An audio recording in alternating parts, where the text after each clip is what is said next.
In this video, I want to explain 9 factors that impact the cost of your boundary survey. Those are really important. You know, a lot of times people will call here. The very first question they ask is, how much to get my property surveyed?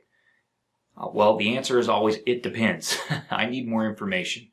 So I had a friend of a coworker that wanted a boundary survey. I think it was a real estate broker. And so that real estate broker asked my coworker, hey, how much to have you guys do a survey for us? And so she asked me, hey, he needs a boundary survey, how much? And I said, tell him it depends. And so he called back and said, I don't understand why I can't just get a price. And I told my coworker, I said, tell him that's like calling the mechanic and asking him how much it costs to get his car fixed. The mechanic can't answer that question yet, can he? He needs to look at your car and get an understanding of what might be wrong before he can tell you a price on the repair. So same thing with a boundary survey. You know, I need some basic information about what you're trying to survey and what you're trying to do before I can give you a price. And in another video, I talked about the 5 questions that I need to ask you and think about before I can start your survey. And so I need to think about those questions before I can give you a price. But in this video, I want to go over the 9 factors that can potentially impact the cost of your survey. And I wrote them down so I didn't forget them. So here you go. Here's the 9 things that, actually I've got 10 things. So let me put my hands back up. 10 things. I miscounted. So here's the 10 things that can impact the cost of a boundary survey. So the first one is the size of the parcel. So as a general rule, the larger the parcel, the more expensive it's going to be to survey. And it's not just the size, but the number of property corners that we have to survey. And that is not just the number of property corners that directly mark your parcel, but what we call controlling corners, that just because of the way the parcel fabric's set up, we may need to survey corners that are off your property. So the bigger the parcel, the more corners we have to look for, the more expensive the survey gets. The second is terrain. Obviously, it is harder to survey in steep forested mountains.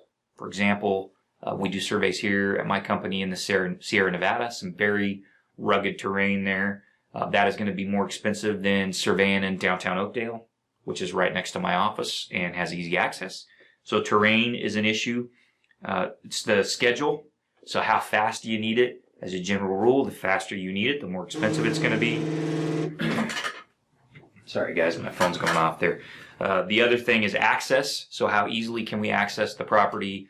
You know, are there roads? Do we need to get on our 4-wheeler? Do we got to go in on horseback? Do you got to drop us out of an airplane or a helicopter? You know, if we got to parachute in, this is going to be an expensive survey. And it's not just the ability to access the property because of the physical characteristics, but it's also restrictions like time of day. You know, if we can only work at night, or if we got to work in the road, if there's if we have to do special safety training or hazard training to get on site. So there's all kinds of issues related to access that might impact the cost of your boundary survey. Is it rural or is it urban? You know, as a general rule, urban surveys are more expensive just because it's just more complicated to park and access the site. Although if agricultural surveys are very old, they can also be expensive.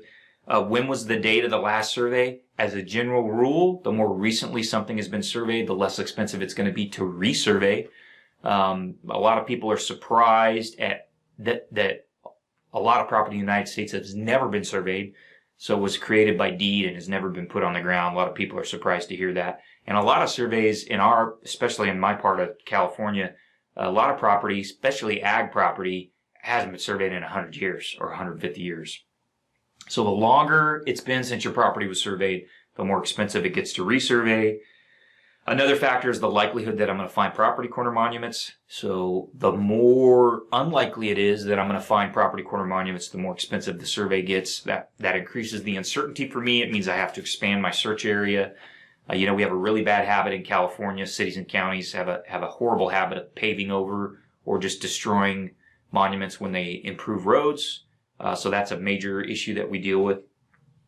The quality of the land records and the quantity of the land records. So, you know, if you're in a area where nothing's been surveyed for a long time, that's going to be more expensive. Or if I do some initial research and I find out that there's conflicts in the land records, so your deed doesn't fit your neighbor's deed, or the property, there's surveyors that disagree about the location of property lines, that's going to increase the cost.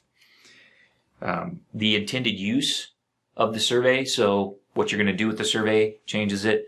You know, if you're building a fence, that's going to be one price. If you're putting up 50-story condo towers right on the property line at zero setback, that's a different price because the risk for me is different. And the final factor, the 10th, is the value of the parcel being surveyed. So as a general rule, the more expensive the property is, the more the survey is going to cost because my risk increases when the value of the property increases. So those are 10 things, 10 quick things that impact the cost of a survey. So when you call Redefined Horizons or any other surveyor and you're looking for a price on a boundary survey, you need to be prepared to help the surveyor answer those questions so that he can get you an accurate price.